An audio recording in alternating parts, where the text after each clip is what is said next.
Mi hija me llamó ayer por la tarde y con una voz fría que no le conocía me dijo: «Mañana me caso, mamá. Ya retiré todo el dinero de tus cuentas bancarias y vendí la casa. Adiós».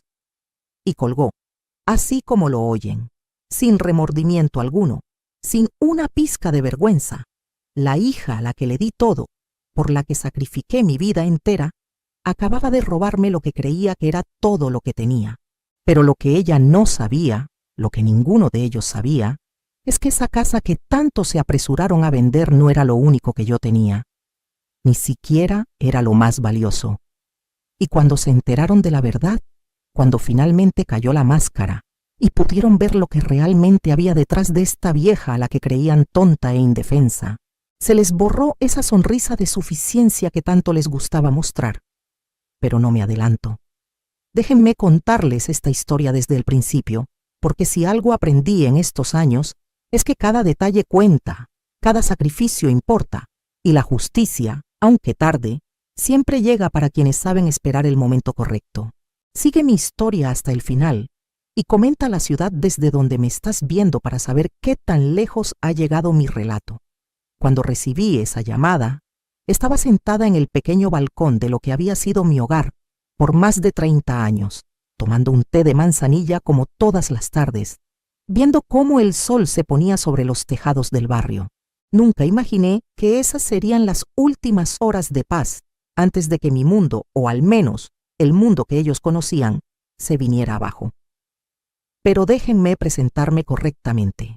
Mi nombre es Carmen Delgado de Ruiz, aunque ese apellido de casada hace mucho que dejó de significar algo para mí.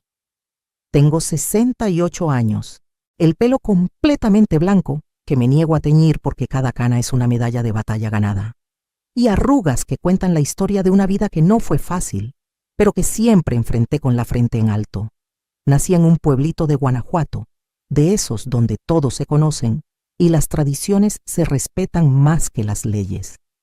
Mi padre era campesino y mi madre costurera. Gente humilde pero trabajadora, de esas que te enseñan que el valor de una persona no está en su cuenta bancaria, sino en su palabra y en sus acciones. Me casé joven, demasiado joven diría yo ahora con la perspectiva que dan los años. Tenía apenas 19 años cuando conocí a Roberto en una feria del pueblo. Él era 10 años mayor, trabajaba en la ciudad, tenía un auto propio y me prometió una vida mejor, lejos de las calles de tierra y las casas de adobe. Mis padres no estaban muy convencidos, pero yo estaba enamorada, o al menos eso creía entonces. Ahora sé que lo que sentía era el deseo de salir, de conocer algo más allá de los límites de mi pequeño mundo. Nos casamos 3 meses después de conocernos, con una ceremonia sencilla en la iglesia del pueblo y una fiesta donde bailamos hasta el amanecer. Los primeros años no fueron malos. Roberto trabajaba en una fábrica de textiles y yo conseguí empleo en una tienda de ropa en el centro. Vivíamos en un departamento chiquito, pero limpio, y aunque no nos sobraba el dinero, teníamos lo suficiente para vivir dignamente. Paola nació 2 años después de la boda. Mi niña hermosa, mi princesa, la razón por la que me levantaba cada mañana con una sonrisa, a pesar del cansancio. Desde el momento en que la vi por primera vez, con sus ojitos cerrados y sus manitas diminutas, supe que haría cualquier cosa por ella. Lo que no sabía es que ese cualquier cosa se convertiría en mi condena durante las siguientes décadas. Cuando Paola tenía apenas 6 meses, Roberto perdió su trabajo en la fábrica. Dijeron que había crisis, que tenían que reducir personal, las excusas de siempre. Al principio buscó trabajo con entusiasmo. Salía todas las mañanas con el periódico bajo el brazo marcando ofertas laborales. Pero las semanas se convirtieron en meses y su entusiasmo se transformó en amargura. Comenzó a beber, primero solo los fines de semana, luego también entre semana, hasta que llegó el punto en que no había día en que no llegara con aliento a alcohol. Yo tuve que tomar las riendas de la casa. Conseguí un segundo trabajo limpiando oficinas por las noches. Salía de la tienda a las 7 y a las 8 ya estaba con el trapeador y el balde en mano, limpiando baños y puliendo pisos hasta la medianoche. Llegaba a casa agotada, con las manos agrietadas por los químicos de limpieza y la espalda adolorida, pero no me podía quejar, porque alguien tenía que pagar la renta y comprar la leche para la niña. Roberto, mientras tanto, se la pasaba tirado en el sillón viendo televisión o en la cantina de la esquina gastando en cerveza el poco dinero que yo le dejaba para la comida. Cuando Paola cumplió 4 años, él se fue. Simplemente un día llegué del trabajo y encontré una nota sobre la mesa de la cocina que decía que se iba para el norte, que en Estados Unidos había mejores oportunidades, que nos mandaría dinero. Nunca mandó ni un peso. Nunca volvió a llamar. Simplemente desapareció de nuestras vidas como si nunca hubiera existido. ¿Y saben qué? Ni siquiera me dolió tanto como debería. Lo que me dolió fue ver a Paola preguntando por su papá durante meses, esperándolo cada tarde junto a la ventana. Desde ese momento fuimos solo ella y yo contra el mundo. Y yo estaba decidida a que mi hija tuviera todo lo que yo no tuve. Que estudiara, que se hiciera una profesional, que nunca tuviera que depender de ningún hombre para salir adelante. Trabajé triple turno durante años. A la tienda y la limpieza de oficinas le sumé lavar y planchar ropa ajena los fines de semana. Mis manos nunca descansaban. O estaban doblando pantalones, o fregando pisos, o planchando camisas. Dejé de ir a fiestas, dejé de juntarme con amigas, dejé de hacer cualquier cosa que no fuera trabajar y cuidar a Paola. Ella era mi proyecto de vida, mi obra maestra, la razón de cada sacrificio. Le pagué las mejores escuelas que pude pagar con mi sueldo. Escuelas privadas de monjas, donde las niñas usaban uniforme impecable y aprendían inglés desde pequeñas. Vendí las pocas joyas que tenía de mi madre para pagar su inscripción a la secundaria.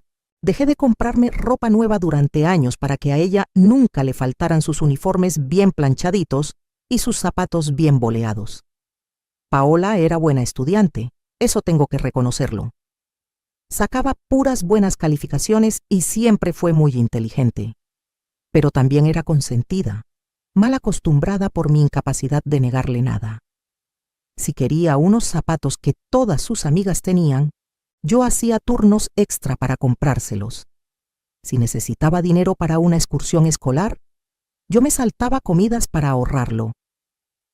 Recuerdo una Navidad en que ella quería una bicicleta rosa que había visto en el aparador de una juguetería. Yo sabía que no me alcanzaba, pero la carita de ilusión que puso cuando la vio me partió el corazón. Trabajé doble turno todo diciembre, sin descansar ni en Nochebuena, y logré juntar el dinero. La mañana de Navidad, cuando vio esa bicicleta junto al arbolito, me abrazó y me dijo que era la mejor mamá del mundo. Esas palabras valieron cada hora de sueño perdida, cada dolor de espalda, cada lágrima de cansancio. O eso creí entonces. Cuando llegó el momento de la universidad, Paola quería estudiar administración de empresas en una universidad privada carísima. Sus amigas iban a ir ahí y ella no quería quedarse atrás. Yo no tenía ese dinero, ni cerca, pero ¿qué hice? Pedí un préstamo usando la casita que había logrado comprar años atrás como garantía. Una casita modesta de 2 recámaras en una colonia popular, pero era mía, comprada peso sobre peso con el sudor de mi frente. La puse en riesgo sin pensarlo 2 veces porque Paola me dijo que esa carrera en esa universidad le abriría todas las puertas, que conseguiría un trabajo increíble, que me pagaría todo cuando se graduara. Y yo le creí. Siempre le creí todo. Durante los 4 años de universidad, me maté trabajando para pagar no solo la colegiatura, sino también sus salidas, su ropa, sus libros, sus materiales, su celular de última generación.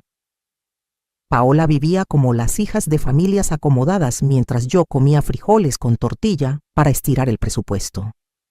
En esa época fue cuando conoció a Javier Montoya, un apellido que ahora pronuncio con el mismo asco con el que pronunciaría una maldición. Era compañero de su clase, hijo de un empresario dueño de varias ferreterías en la ciudad. Un muchacho guapo, eso sí, alto, de facciones finas, siempre bien vestido con ropa de marca. Paola llegaba a casa hablando de él con estrellitas en los ojos, que Javier dijo esto, que Javier hizo aquello, que Javier la invitó a tal lugar. A mí me daba mala espina desde el principio. Había algo en su mirada, en la manera en que sonreía, que no me gustaba. Pero cada vez que intentaba decirle algo a Paola, ella se molestaba y me acusaba de ser anticuada, de no querer verla feliz, de estar celosa, porque ella sí tenía un hombre que la valoraba a diferencia de mí. Esas palabras me dolían, pero me las tragaba porque no quería pelear con mi hija. Javier venía seguido a la casa, siempre educado, siempre con una sonrisa, siempre diciendo las palabras correctas. Pero yo notaba cómo miraba la casa con desprecio apenas disimulado, cómo arrugaba la nariz cuando la humedad de las paredes era más evidente en época de lluvias, cómo evitaba sentarse en el sillón viejo de la sala. Un día lo escuché hablando por teléfono en el patio, creyendo que yo no estaba, diciéndole a alguien que la casa de su novia era una ratonera, pero que valía la pena aguantarse, porque Paola era muy bonita y muy ingenua. Sentí que la sangre me hervía, pero de nuevo no dije nada. Debía haber dicho algo, debía haberlo corrido de mi casa a patadas ese mismo día. Pero no lo hice, porque no quería que Paola me odiara. Y ese fue mi primer gran error de muchos que vendrían. Cuando Paola se graduó, consiguió un trabajo en una empresa mediana de publicidad. No era el trabajo increíble que había prometido, pero era un inicio decente con un sueldo aceptable. Yo esperaba que empezara a ayudarme con los gastos, o al menos que pagara sus propios gastos ahora que ya trabajaba. Pero no fue así.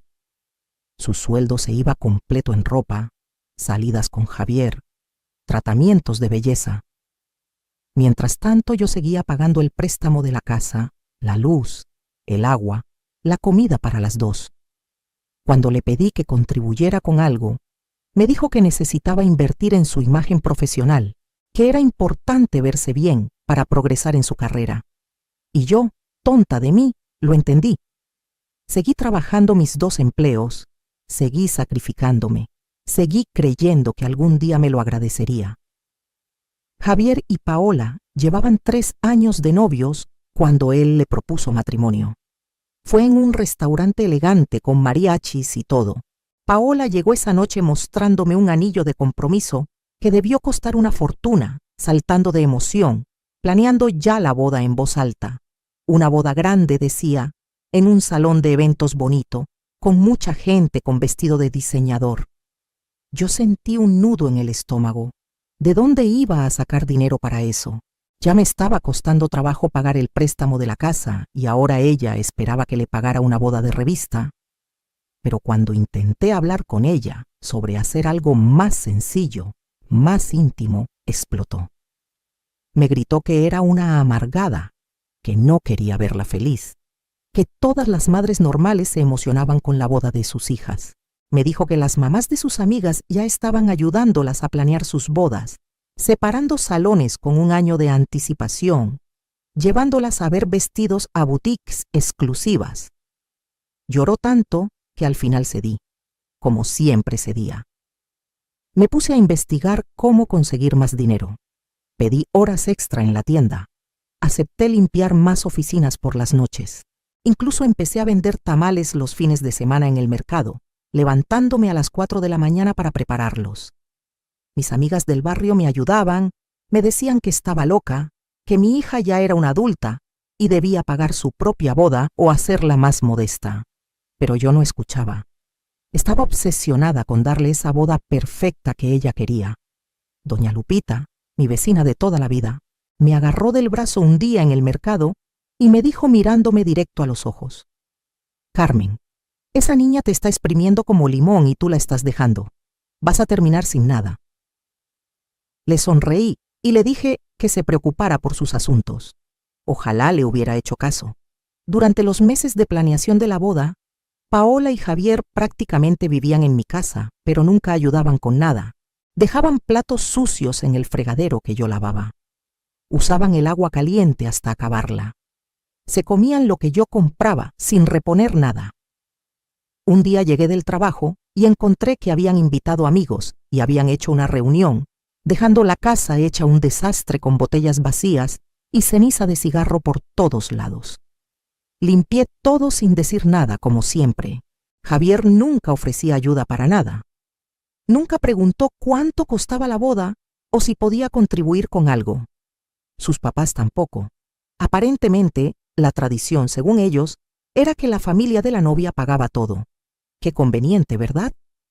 Logré juntar dinero suficiente para la boda pidiendo otro préstamo, este más pequeño, a una cooperativa de ahorro. La boda se llevó a cabo en un salón bonito, con vista a un jardín. Había más de 200 invitados, la mayoría amigos de Javier y su familia que yo ni conocía.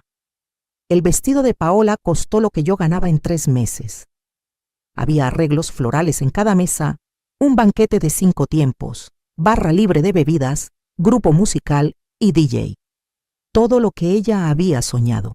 Yo me puse un vestido sencillo que me prestó doña Lupita, porque no me alcanzó para comprarme uno nuevo. Durante la fiesta, vi a la mamá de Javier, la señora Montoya, criticando con sus amigas los centros de mesa, diciendo que eran muy corrientes. La escuché decir que su hijo se merecía algo mejor, pero que qué se le iba a hacer. El amor era ciego. El día de la boda, mientras veía a Paola bailar su vals con Javier, tuve un momento de lucidez. Vi a mi hija, hermosa con su vestido blanco, sonriendo a un hombre que la veía como un trofeo. Vi a su nueva familia política, que nos miraban a mí y a mis humildes invitados con desdén. Vi los años de sacrificio materializados en una fiesta de 6 horas, que mañana solo sería un recuerdo y facturas por pagar. Y me pregunté si había valido la pena. Pero sacudí esos pensamientos negativos de mi cabeza. Era el día feliz de mi hija. Eso era lo que importaba. Después de la boda, Paola y Javier se fueron a vivir a un departamento que los papás de él les compraron como regalo. Un departamento en una zona residencial con alberca y gimnasio. Los primeros meses los visitaba seguido, llevándoles comida que cocinaba porque Paola nunca aprendió a cocinar bien. Yo siempre lo hacía todo por ella. Pero noté que cada vez me recibían con menos entusiasmo. Javier siempre tenía alguna excusa para irse a otra habitación cuando yo llegaba. Paola se veía incómoda, como si mi presencia en su nuevo y elegante departamento desentonara con la imagen que quería proyectar. Un día llegué sin avisar y los escuché discutiendo. Javier le decía que por qué su mamá venía tan seguido, que ya estaban casados y necesitaban su espacio, que yo era muy intensa. Paola lo defendía débilmente diciendo que yo solo quería ayudar, pero que sí, que hablaría conmigo. La siguiente vez que la visité, Paola me dijo con mucha delicadeza, eligiendo cuidadosamente sus palabras, que apreciaba todo lo que hacía por ellos, pero que necesitaban tiempo a solas como pareja recién casada. Que mejor la llamara antes de visitarlos para asegurarme de que era buen momento. Me dolió, pero lo entendí. O intenté entenderlo. Reduje mis visitas a una vez por semana, siempre llamando antes, siempre llevando algo, siempre sintiendo que estorbaba en la vida de mi propia hija. Mientras tanto, yo seguía trabajando como burra para pagar los préstamos de la casa y de la boda. Había meses en que apenas me alcanzaba para comer después de pagar todo. Las cosas empeoraron cuando Paola quedó embarazada. Fue 2 años después de la boda. Cuando me dio la noticia esperaba que estuviera emocionada, pero se veía más bien asustada. Me confesó que Javier no estaba muy contento, que decían que un bebé iba a arruinar su estilo de vida, que todavía eran muy jóvenes para tener esa responsabilidad. Yo le aseguré que un hijo era una bendición, que yo la iba a ayudar en todo lo que necesitara. Y vaya, que necesitó ayuda. Durante el embarazo me convertí en su empleada personal. Iba a su departamento a limpiar, porque ella decía que no podía agacharse. Le cocinaba porque los olores le daban náuseas. Iba con ella a todas sus citas médicas porque Javier siempre tenía trabajo o compromisos. Pagué los muebles del cuarto del bebé, porque ellos dijeron que estaban ahorrando para comprarse un auto nuevo. Nació Sebastián, mi nieto hermoso, mi adoración. Desde el momento en que lo vi, supe que iba a quererlo incluso más de lo que quise a Paola, si eso era posible. Era perfecto, con sus cachetes gordos y su olor a bebé. Los primeros meses prácticamente viví con ellos. Paola no sabía cómo cuidar a un recién nacido. Yo me levantaba en las noches cuando Sebastián lloraba, porque ella decía que necesitaba dormir para no verse demacrada. Yo le cambiaba los pañales, lo bañaba, lo dormía. Javier no ayudaba en nada. Decía que cuidar bebés era trabajo de mujeres.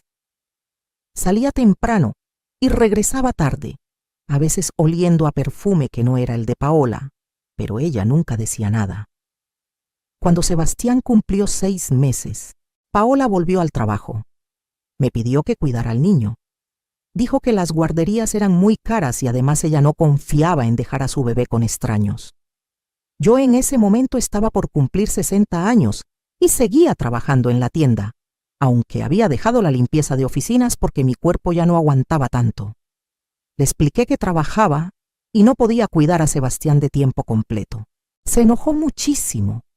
Me dijo que qué clase de abuela era, que las abuelas se desvivían por cuidar a sus nietos, que yo era egoísta por preferir un trabajo mal pagado en lugar de ayudar a mi propia familia. Lloró tanto, me manipuló tanto con su llanto, que terminé renunciando a la tienda. Renuncié al único ingreso estable que tenía para cuidar a mi nieto sin que me pagaran ni un peso. Durante 3 años cuidé a Sebastián de lunes a viernes, de 8 de la mañana a 7 de la noche. A veces incluso los fines de semana cuando Paola y Javier querían salir solos. Yo vivía de los ahorros que me quedaban y de la venta de comida que hacía cuando podía.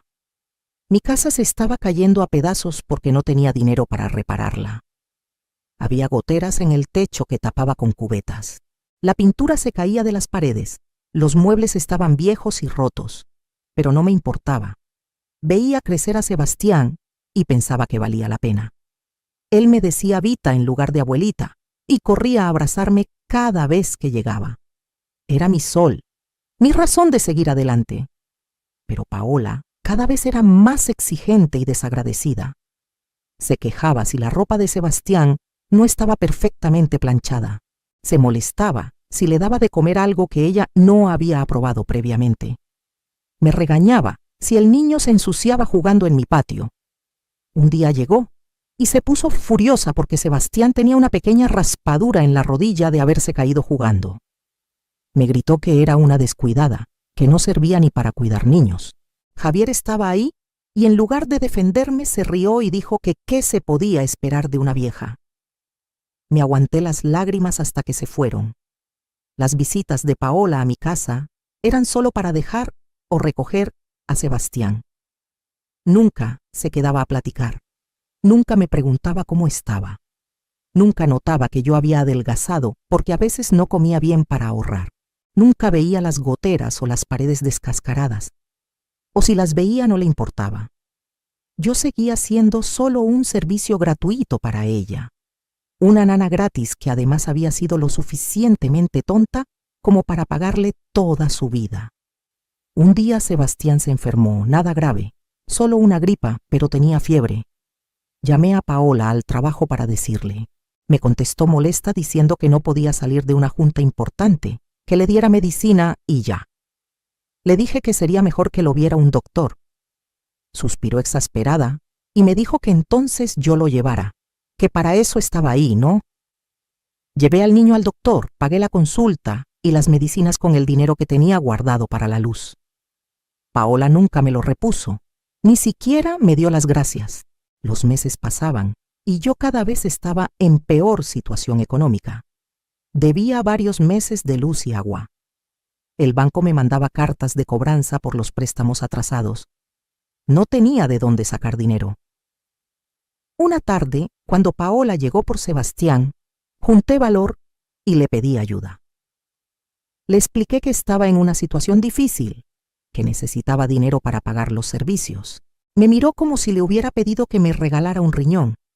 Me dijo que ella también tenía gastos, que mantener su estilo de vida no era barato, que Javier y ella estaban ahorrando para comprarse una casa más grande, que yo debería buscar un trabajo en lugar de estar viviendo de favores. Viviendo de favores. Yo que había sacrificado todo por ella, que en ese momento le estaba cuidando a su hijo gratis. Me dolió tanto que no pude ni contestarle. Esa noche lloré como no lloraba en años. Me sentía usada, despreciada, invisible. Doña Lupita vino cuando me escuchó sollozar. Se sentó conmigo en la cocina, me preparó un té y me dejó desahogarme. Cuando terminé de contarle todo, me tomó de las manos y me dijo: Carmen, esa muchacha nunca va a valorarte porque se lo diste todo muy fácil. La malcriaste tanto que ahora cree que te debe nada. Y lo peor es que tú la sigues consintiendo. Tienes que poner límites antes de que te destruya completamente. Sus palabras me calaron hondo, pero aún así no hice nada. Seguí cuidando a Sebastián, seguí dejando que Paola me tratara como trapo, seguí sacrificándome esperando que algún día cambiara. Entonces Javier perdió su trabajo. Bueno, eso fue lo que me dijeron. Después me enteré que lo corrieron por acoso a una compañera de trabajo, pero ese día me dijeron que había sido despido injustificado por reducción de personal. Paola llegó muy angustiada diciéndome que iban a tener problemas de dinero, que el sueldo de ella sola no alcanzaba para mantener el departamento y sus gastos. Yo pensé que me iba a pedir prestado dinero que yo no tenía, pero no. Lo que me pidió fue mucho peor. Me dijo que necesitaban vender mi casa. Me quedé helada. ¿Cómo que vender mi casa? Era mi patrimonio, lo único que tenía después de toda una vida de trabajo. Paola me explicó con esa voz suave y manipuladora que sabía usar tan bien que la casa estaba a nombre de ella también, que yo la había puesto así años atrás para protegerla en caso de que me pasara algo. Era verdad. Cuando pedí el primer préstamo, el abogado me aconsejó poner la casa a nombre de ambas para que Paola la heredara sin problemas si yo moría. Nunca pensé que esa decisión me iba a costar tan caro. Paola me dijo que vendiendo la casa podríamos comprar un departamento más pequeño para mí, y ellos usarían el resto del dinero para salir de sus deudas y tal vez poner un negocio. Me prometió que me cuidarían, que viviría cómoda, que era lo mejor para todos. Yo me negué rotundamente. Esa casa era mía. La había pagado con mi sudor, con mi sangre prácticamente. No la iba a vender para que Javier y ella saldaran sus deudas de sus caprichos. Paola cambió de actitud inmediatamente. Se puso fría, dura. Me dijo que legalmente ella tenía tanto derecho sobre la casa como yo, y que con o sin mi permiso iba a hacer lo que fuera mejor para su familia. Le grité que yo era su familia también. Se rió con sarcasmo y me dijo que yo era un estorbo, una carga, que toda su vida había tenido que aguantar mi victimismo y mi melodrama de madre sacrificada. Esas palabras me destrozaron. Sentí como si me hubieran clavado un cuchillo en el pecho. ¿Esta era la hija por la que lo había dado todo? ¿Esta mujer fría y cruel que me veía con desprecio? Me puse a llorar y a suplicarle que no me hiciera eso, que esa casa era lo único que tenía. Pero ella ya había tomado su decisión. 2 semanas después llegó con Javier y un abogado. Me hicieron firmar papeles que apenas pude leer porque las lágrimas no me dejaban ver bien. Dijeron que eran documentos para proteger mis derechos, pero yo sabía que me estaban robando. Me estaban quitando mi casa y no había nada que pudiera hacer. Pusieron la casa en venta inmediatamente. Venían compradores potenciales a verla mientras yo todavía vivía ahí. Paola me decía que arreglara las cosas, que hiciera la casa verse presentable. Yo tenía que salirme de mi propia casa para que extraños la recorrieran y decidieran si les gustaba o no el lugar donde había construido mi vida. Fue humillante. Fueron las semanas más oscuras de mi existencia. Me levantaba sin ganas de vivir. Dejé de comer bien. Bajé tanto de peso que la ropa me quedaba holgada. Finalmente apareció un comprador, una pareja joven que pagó en efectivo. La venta se concretó rapidísimo. Paola manejó todo sin consultarme nada. El día de la firma me llevó con ella prácticamente arrastrándome. Firmé donde me dijeron que firmara, con el alma hecha pedazos. Recibieron el dinero de la venta, un dinero que debería haber sido mío, pero que Paola y Javier se repartieron como si yo no existiera. Me dieron una miseria, diciendo que eso me alcanzaba para rentar un cuartito en algún lugar mientras ellos, muy generosos, buscaban un asilo de ancianos económico para mí.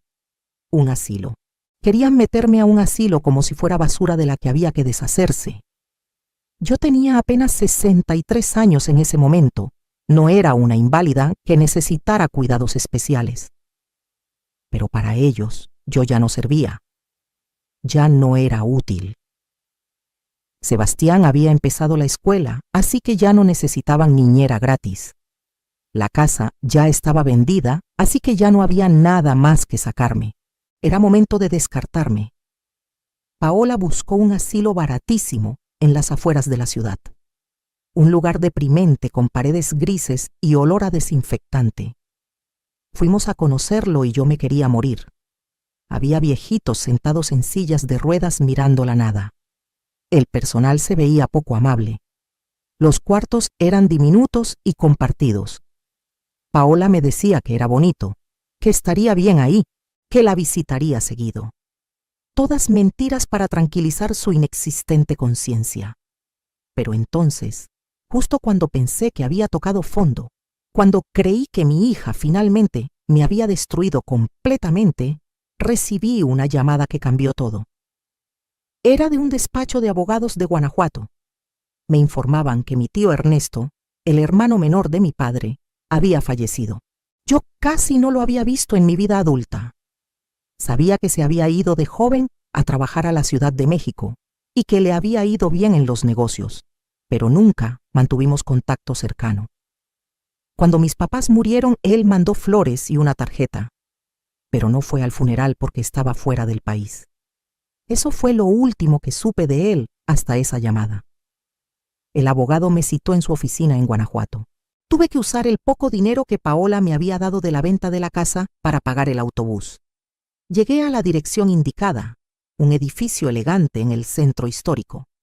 La secretaria me recibió amablemente y me hizo pasar a la oficina del licenciado Guerrero, un señor de unos 50 años con lentes y traje impecable. Me ofreció café y me dio el pésame por mi tío. Luego abrió una carpeta y empezó a explicarme que mi tío Ernesto había dejado un testamento.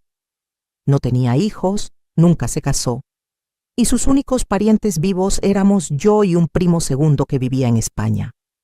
A mí me dejaba la mayor parte de su herencia por ser hija de su hermano mayor. No podía creer lo que estaba escuchando. El licenciado continuó explicándome que la herencia incluía 2 propiedades en la Ciudad de México, una casa en Cuernavaca, cuentas bancarias con ahorros considerables e inversiones en varios negocios. Cuando me dijo la cantidad total, casi me desmayo. Era una fortuna. Mi tío había sido millonario y yo ni siquiera lo sabía. El licenciado me explicó que los trámites para recibir la herencia tomarían algunas semanas, pero que era solo cuestión de papelería, que todo estaba en orden. Salí de esa oficina en shock, sin poder procesar lo que acababa de pasar. En el autobús de regreso no podía dejar de pensar. Por primera vez en meses, en años tal vez, sentí algo parecido a la esperanza, pero también sentí rabia, una rabia que me quemaba por dentro. Rabia contra Paola por todo lo que me había hecho. Rabia contra Javier por ser un parásito. Rabia contra mí misma por haberme dejado pisotear tanto tiempo. Y entonces, mientras veía pasar el paisaje por la ventana del autobús, tomé una decisión. No les iba a decir nada, absolutamente nada sobre la herencia. Llegué a casa, bueno, a lo que todavía era mi casa, por unos días más, antes de que los compradores tomaran posesión, y actué completamente normal. Cuando Paola llamó para recordarme que tenía que ir empacando mis cosas, porque en 2 semanas tenía que entregarla, le dije que sí con voz sumisa y resignada. Le pregunté si ya había separado lugar en el asilo. Me dijo que sí, que había pagado el primer mes, que debería estarle agradecida porque ese dinero le hacía falta para otras cosas. Me tragué la rabia y le di las gracias con voz temblorosa. Las siguientes semanas fueron de las más difíciles de mi vida, pero por razones diferentes.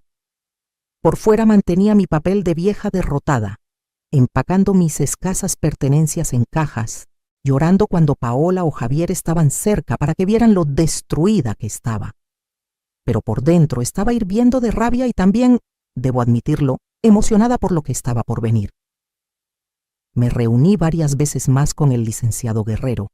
Contraté a un abogado aquí en la ciudad, un joven muy profesional que me recomendó doña Lupita. Le conté toda mi situación, todo lo que Paola y Javier me habían hecho. Él investigó y descubrió que los papeles que me hicieron firmar para vender la casa habían sido manipulados, que técnicamente Paola había cometido fraude al venderla sin mi consentimiento real, usando su estatus de copropietaria de manera ilegal, porque la casa estaba designada como mi residencia primaria, y ella no podía venderla sin causa justificada o sin proveerme vivienda equivalente. También descubrimos que Javier había falsificado mi firma en documentos donde yo supuestamente autorizaba que el dinero de la venta se dividiera de cierta manera. Teníamos suficiente evidencia para proceder legalmente contra ellos si yo quería. Y vaya que quería. Pero mi abogado me aconsejó esperar. Me dijo que podíamos usar esa información como palanca después. Primero que salieran todos los trámites de la herencia, que ese dinero estuviera seguro en cuentas a mi nombre únicamente, y luego proceder. Seguí su consejo. Mientras tanto, firmé los papeles de la herencia. El dinero se depositó en una cuenta nueva, que abrí en un banco diferente donde Paola no tenía ninguna información. Compré una casa hermosa en una privada en Querétaro, una ciudad donde ella no me buscaría. Una casa con 3 recámaras, jardín, cochera para 2 autos. La casa de mis sueños. También contraté un contador que organizó mis finanzas. Invertimos parte del dinero de manera inteligente para que me generara ingresos mensuales. Calculamos que con lo que tenía podría vivir cómodamente el resto de mi vida sin tener que preocuparme nunca más por dinero. Era surreal. Yo que había pasado hambre, que había trabajado hasta quebrarme la espalda, que había vivido contando cada peso, ahora tenía seguridad financiera para siempre. Llegó el día en que tenía que entregar la casa. Paola vino con Javier a recogerme. Traían una camioneta para mis cosas. Me ayudaron a subir las pocas cajas que había preparado con ropa vieja y objetos sin valor. Todo lo que realmente me importaba, documentos, fotos importantes, algunas joyas de mi mamá que había logrado esconder, ya lo había enviado a mi nueva casa en Querétaro. Nos subimos a la camioneta. Paola iba manejando, Javier en el asiento del copiloto, yo atrás como si fuera un bulto. Hablaban entre ellos, ignorándome completamente. Llegamos al asilo, el mismo lugar deprimente que había visto semanas atrás. Bajaron mis cajas. Una enfermera me recibió con una sonrisa profesional pero fría. Paola firmó unos papeles, pagó no sé qué, y luego se volteó hacia mí. Me dio un abrazo rápido de esos que das por compromiso, y me dijo que me cuidara, que vendría a visitarme pronto. Javier ni siquiera se despidió, estaba en el teléfono. Los vi alejarse en la camioneta y desaparecer en la esquina. Me sentía como si fuera el final de mi vida, pero no lo era. Era apenas el principio. Entré al asilo y le dije a la enfermera que necesitaba hacer una llamada urgente. Llamé a mi abogado y le dije que procediera con todo. Luego llamé a un taxi. Cuando la enfermera me preguntó a dónde iba, le dije que había cambiado de opinión, que ese no era lugar para mí, que me iba. Se quedó sorprendida, pero no podía retenerme. Yo no era prisionera. Tomé mis cajas, subí al taxi y me fui. Le di la dirección de la central de autobuses. Compré un boleto a Querétaro. En 3 horas estaba entrando a mi nueva casa, mi verdadera casa, la que nadie me iba a quitar nunca. Los siguientes días los dediqué a instalarme. Contraté una señora del barrio para que me ayudara con la limpieza y la cocina. Compré muebles nuevos, bonitos, cómodos. Decoré cada habitación a mi gusto. Planté flores en el jardín. Por primera vez en décadas hice algo solo para mí, solo porque me hacía feliz. Me sentía libre, rejuvenecida, viva. Mientras tanto, mi abogado estaba trabajando. Bloqueó las cuentas bancarias que yo había tenido y donde Paola tenía acceso como autorizada. No había mucho dinero ahí, pero era el dinero que ella creía que podía seguir usando. También inició los procedimientos legales por el fraude de la venta de la casa y la falsificación de documentos. Pasaron 2 semanas, luego 3. Paola no intentó contactarme ni una sola vez, ni una llamada al asilo para ver cómo estaba. Nada. Eso me dolió, pero también me liberó. Me demostró que había tomado la decisión correcta. Entonces una tarde recibí la llamada que estaba esperando. Era mi abogado diciendo que todo estaba listo para el confrontamiento. Habíamos recolectado toda la evidencia necesaria. Teníamos testigos, documentos, grabaciones. Era momento de que Paola y Javier enfrentaran las consecuencias de sus acciones. Le dije que procediera. Al día siguiente, Paola recibió una citación legal. Tenía que presentarse en el juzgado por cargos de fraude y falsificación de documentos. Cuando leyó la demanda, debió haberse puesto blanca del susto. Me llamó inmediatamente. Fue la primera vez que escuchaba su voz en casi un mes. Estaba histérica, gritando, preguntando qué estaba pasando, diciendo que tenía que ser un error. Le contesté con una calma que yo misma me sorprendí de tener. Le dije que no era ningún error, que finalmente estaba enfrentando las consecuencias de haberme robado. Gritó que ella no me había robado nada, que la casa estaba a su nombre también. Le expliqué con lujo de detalle todas las leyes que había violado, todos los documentos que había falsificado. Se puso a llorar. Empezó a decir que lo sentía mucho, que había sido idea de Javier, que ella nunca quiso hacerme daño, que yo era su madre y ella me amaba.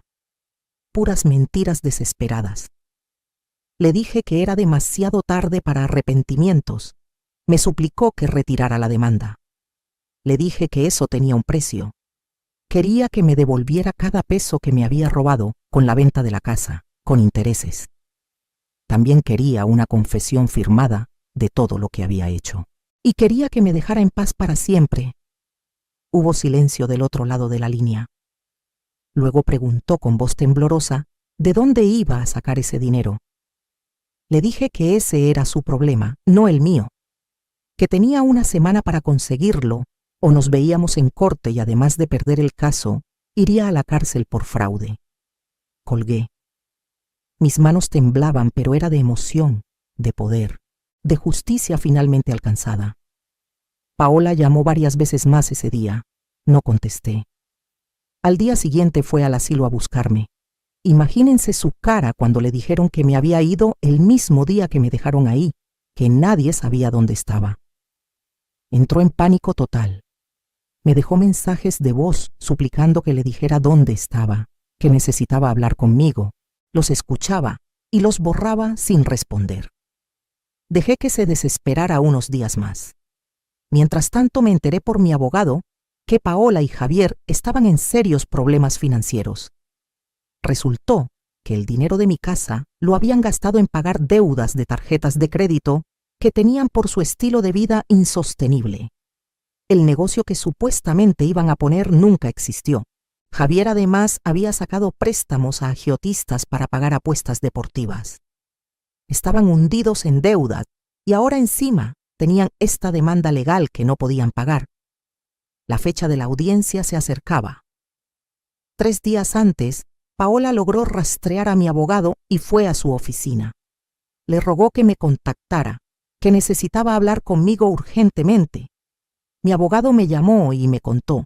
Decidí que era momento. Le di permiso de darle mi nuevo número telefónico. Paola llamó a los 5 minutos. Estaba llorando histéricamente. Me dijo que lo sentía tanto, que había sido una mala hija, que me extrañaba, que por favor la perdonara. Le dije que sus lágrimas no significaban nada para mí, que había llorado por años mientras ella me exprimía y me despreciaba. Me preguntó qué quería de ella. Le repetí mis condiciones: dinero, confesión y que desapareciera de mi vida. Dijo que no tenía ese dinero, que estaban quebrados. Le dije entonces que podía vender el departamento donde vivía, ese que los papás de Javier les habían regalado. Gritó que no podía hacer eso, que dónde iban a vivir. Le contesté que ese era su problema, que tal vez podían rentar un cuartito en algún barrio pobre, que así sabría lo que era vivir sin lujos. O podían ir a vivir con los papás de Javier que tanto dinero tenían. Mencionó a Sebastián. Me dijo que pensara en mi nieto, que él no tenía la culpa de nada. Eso me dolió porque era verdad. Yo extrañaba terriblemente a Sebastián. Pero no iba a dejar que me manipulara usando al niño. Le dije que precisamente por Sebastián tenía que hacer esto, para enseñarle que las acciones tienen consecuencias, que no se puede ir por la vida abusando de la gente. Ella siguió llorando y suplicando. Finalmente me cansé. Le dije que tenía hasta el día siguiente a mediodía para depositar el dinero en la cuenta que mi abogado le proporcionaría y para firmar la confesión. Si no cumplía, nos veíamos en corte. Colgué. Esa noche casi no dormí. No por nervios, sino por anticipación. Quería ver cómo se resolvería esto. Al día siguiente, a las 11 de la mañana, mi abogado me llamó. El dinero había sido depositado. Paola había vendido el departamento de emergencia a un precio más bajo del valor real, pero había conseguido el dinero. También había firmado la confesión. Todo estaba en orden. Le dije a mi abogado que retirara la demanda. Él me preguntó si estaba segura, que todavía podíamos proceder criminalmente contra ella. Lo pensé por un momento. Parte de mí quería verla sufrir más, pero otra parte, la parte que todavía recordaba a la bebé que había tenido en brazos, quería solo cerrar este capítulo y seguir adelante con mi vida. Retiré la demanda con una condición adicional: que Paola firmara un documento donde renunciaba a cualquier derecho sobre cualquier propiedad o dinero mío en el futuro, incluyendo herencia. Que legalmente quedaba establecido que no nos debíamos nada la una a la otra. Ella firmó sin chistar. Y así, con unas cuantas firmas, mi hija quedó fuera de mi vida legal y financieramente. Pero Paola no se dio por vencida tan fácil. Empezó a llamarme constantemente, al principio llorando y pidiendo perdón, luego enojada reclamándome que cómo podía ser tan cruel con mi propia hija. La bloqueé. Consiguió otros números y siguió llamando. Bloqueé esos también. Apareció en Querétaro. No sé cómo averiguó dónde vivía, pero un día tocó a mi puerta. La vi por la ventana, pero no abrí. Se quedó ahí tocando y gritando mi nombre por casi una hora. Los vecinos empezaron a asomarse. Tuve que llamar a la policía. Cuando llegaron les mostré la orden de restricción que mi abogado había tramitado. Se la llevaron. Eso la detuvo por un tiempo. Luego empezó a mandarme cartas. Cartas largas donde me contaba cómo estaba su vida, cómo Sebastián preguntaba por mí, cómo estaban viviendo en un departamento pequeño y feo porque tuvieron que vender el bueno, cómo Javier la había dejado por otra mujer más joven. Intentaba darme lástima. Las primeras cartas las leía y me dolían. Luego empecé a tirarlas sin abrirlas. No iba a caer otra vez en su manipulación. Los meses pasaron. Yo me instalé en mi nueva vida. Hice amigas en el barrio, señoras de mi edad con las que iba a clases de baile folclórico y a tomar café. Me uní a un club de lectura. Adopté 2 gatos que me hacen compañía. Viajé por primera vez en mi vida. Fui a Oaxaca, a Chiapas, a Veracruz. Conocí playas y montañas. Probé comidas diferentes. Me compré ropa bonita. Me hice el cabello en salones elegantes. Me consentí de maneras que nunca me había permitido. Una tarde, casi un año después de todo el drama, estaba en mi jardín regando las flores cuando escuché un ruido en la puerta. Era Sebastián. Mi nieto, que ahora tenía 9 años, estaba parado en mi entrada con una mochilita. Se veía más grande, más delgado, con ropa que le quedaba un poco chica. Me vio y sus ojos se llenaron de lágrimas. Corrió hacia mí gritando «Vita». Lo abracé y nos quedamos así por varios minutos, yo llorando, él llorando. Cuando nos calmamos me contó que había tomado un autobús solo desde la ciudad, que había ahorrado dinero de su domingo durante meses, que le había preguntado a la secretaria de la escuela de su mamá dónde vivía yo porque escuchó una vez que ella mencionaba Querétaro, que se escapó de la escuela y fue a la central, y le preguntó a la gente hasta que alguien le ayudó a comprar un boleto, que me extrañaba muchísimo y que por favor no lo regresara. Mi corazón se partió en 1000 pedazos. Le di de comer, lo bañé, lo puse a dormir en una de las recámaras que había preparado, pensando que tal vez algún día. Mientras dormía, llamé a Paola. Contestó al primer timbre. Le dije que Sebastián estaba conmigo, que estaba bien. La escuché sollozar de alivio. Me dijo que había estado buscándolo desesperada por 3 horas, que iba a llamar a la policía. Le dije que viniera por él mañana, que le daría una noche con su abuela que tanto extrañaba. Paola llegó temprano al día siguiente. Se veía terrible. Más delgada, con ojeras, con ropa arrugada. Por primera vez sentía algo parecido a lástima por ella. Pero no dije nada.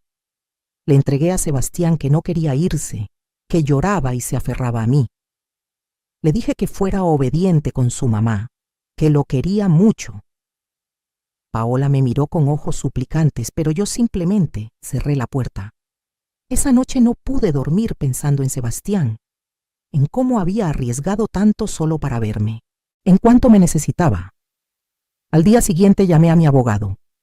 Le pregunté si había manera de que pudiera ver a mi nieto sin tener que lidiar con Paola. Me dijo que podía solicitar régimen de visitas como abuela, que dadas las circunstancias y el obvio afecto del niño hacia mí, probablemente lo concederían. Inicié el trámite. Paola se opuso al principio, pero su abogado, que era de oficio porque ya no tenía dinero para pagar uno privado, le aconsejó que aceptara. Nos citaron a mediación.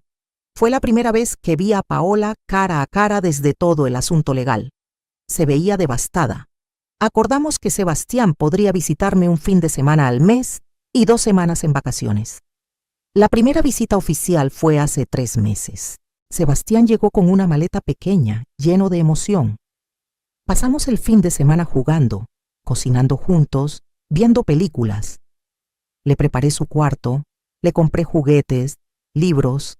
Le dije que siempre tendría un hogar conmigo. Cuando lo regresé el domingo, me abrazó fuerte y me dijo que me amaba. Esas palabras sanaron algo dentro de mí que no sabía que estaba roto. Paola ha intentado hablar conmigo cada vez que recojo o entrego a Sebastián. Yo mantengo las conversaciones cortas y solo sobre el niño. Veo en sus ojos que quiere disculparse de verdad, que tal vez finalmente entiende lo que hizo, pero aún no estoy lista para perdonar. Tal vez algún día, tal vez nunca. Esa decisión la tomaré en mis propios términos, cuando y si yo quiera. Por ahora vivo mi vida plena, independiente, feliz. Me levanto cada día agradecida por tener un techo seguro, comida en la mesa y dinero en el banco. Agradecida por mis amigas, mis gatos, mi jardín. Agradecida sobre todo por haberme dado cuenta a tiempo de que merecía mejor, de que nunca es tarde para cambiar tu historia. A veces pienso en cómo hubiera sido todo si no hubiera recibido esa herencia. Probablemente estaría pudriéndome en ese asilo, sola, olvidada, destruida. La herencia me salvó financieramente, pero la decisión de salvarme emocionalmente fue completamente mía. Pude haber tomado ese dinero y seguir siendo la misma Carmen de siempre, la que se dejaba pisotear, la que perdonaba todo. Pero decidí ser diferente, decidí ser fuerte. Aprendí que el amor de madre no significa dejarte destruir por tus hijos. Que dar todo no significa que te deban usar y desechar. Que poner límites no te hace mala persona, te hace una persona que se respeta. Aprendí que nunca es tarde para empezar de nuevo, que a los 60 y pico años puedes reinventarte completamente. Aprendí que la familia no siempre es sangre, que a veces las personas que más te quieren son las doñas Lupitas del mundo, las vecinas que te toman de la mano cuando más lo necesitas. Y aprendí algo más importante todavía. Aprendí que la justicia no siempre llega cuando la esperas, pero cuando llega es dulce. Que ver a las personas que te hicieron daño enfrentar consecuencias no te hace vengativa, te hace humana. que está bien sentir satisfacción cuando los que te pisotearon finalmente caen. Ahora, cuando miro hacia atrás, veo mi vida en dos partes: el antes y el después de esa llamada telefónica de Paola, donde me dijo que me había quitado todo. Ella pensó que con esa llamada me estaba destruyendo. No sabía que en realidad me estaba liberando. Me estaba dando el empujón final que necesitaba para abrir los ojos y ver la realidad. Esa casa que vendieron no era lo único que tenía. Ni siquiera era lo más valioso. Lo más valioso era mi dignidad, mi fuerza, mi capacidad de sobrevivir. Y eso nunca me lo pudieron quitar. A todas las mujeres que están leyendo esto, a todas las madres que se sacrifican hasta quedarse sin nada, a todas las que permiten que sus hijos, sus parejas, sus familias las usen y abusen de ellas, les digo esto: valemos más, merecemos más. No nacimos para ser tapetes sobre los que otros limpian sus zapatos. Nacimos para ser árboles fuertes, con raíces profundas que dan sombra porque quieren, no porque los obliguen. Y cuando alguien intenta cortarnos, tenemos el derecho de defendernos, de protegernos, de decir basta. Mi historia no terminó en ese asilo como Paola planeaba. Terminó en esta hermosa casa en Querétaro, con mis gatos ronroneando a mi lado, con mis flores creciendo en el jardín, con la paz de saber que nunca más nadie me va a usar. Y cuando Sebastián viene de visita y me pregunta cómo logré todo esto, le cuento una versión simplificada. Le digo que un familiar me ayudó, que trabajé duro, que nunca me rendí. Pero sobre todo le digo que se valore, que nunca permita que nadie, ni siquiera su propia madre, lo haga sentir menos de lo que vale. La vida tiene vueltas curiosas. Yo que pasé décadas sirviendo a otros, finalmente me estoy sirviendo a mí misma. Yo que pasé años pensando que el amor significaba sacrificarlo todo, aprendí que el amor propio es igual de importante. Yo que creí que había perdido todo cuando me quitaron mi casa, descubrí que había ganado algo mucho mejor: mi libertad. Así que cuando me preguntan si me arrepiento de cómo manejé la situación con Paola, si fui demasiado dura, si debía haber sido más comprensiva, respondo con total honestidad: no me arrepiento de nada. Ella tomó sus decisiones y yo tomé las mías. Ella decidió robarme, humillarme, descartarme. Yo decidí sobrevivir, defenderme y prosperar. Y si tuviera que hacerlo de nuevo, haría exactamente lo mismo, porque al final del día esta es mi vida. Y después de pasarla entera viviendo para otros, finalmente la estoy viviendo para mí. Y se siente glorioso. ¿Qué harías tú en mi lugar? Si tu propio hijo te traicionara de esta manera, si te quitara todo lo que trabajaste para conseguir, si te tratara como basura después de todos tus sacrificios, ¿cómo reaccionarías? ¿Te vengarías como yo o perdonarías y olvidarías? Comenta abajo tu opinión. Quiero saber qué piensan. Quiero saber si hice bien o si fui muy cruel. Quiero saber si ustedes también han pasado por algo similar, porque sé que no soy la única. Sé que hay miles de mujeres ahí afuera que están viviendo lo que yo viví, que se están dejando destruir por amor mal entendido. Y a ellas les digo, hay salida. Siempre hay salida. Solo necesitas el valor para tomarla. Mi nombre es Carmen Delgado. Tengo 68 años. Y esta es la historia de cómo mi hija intentó destruirme y sin querer me liberó.